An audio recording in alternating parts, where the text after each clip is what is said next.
Sinimulan na po ng pamahalang lungsod po ng Dagupan ang serye ng mga interviews para sa mga miyembro ng Tricycle Operators and Drivers Association or TODA bilang paghahanda sa nalalapit na distribusyon ng tulong mula sa national government.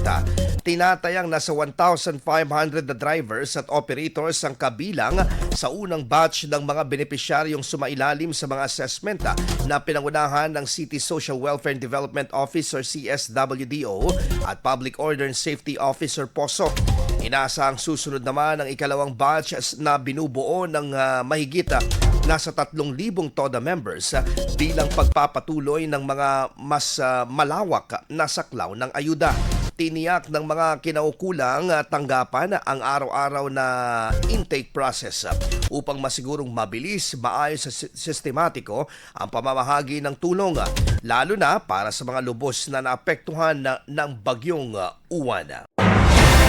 IFM News. IFM News. IFM News.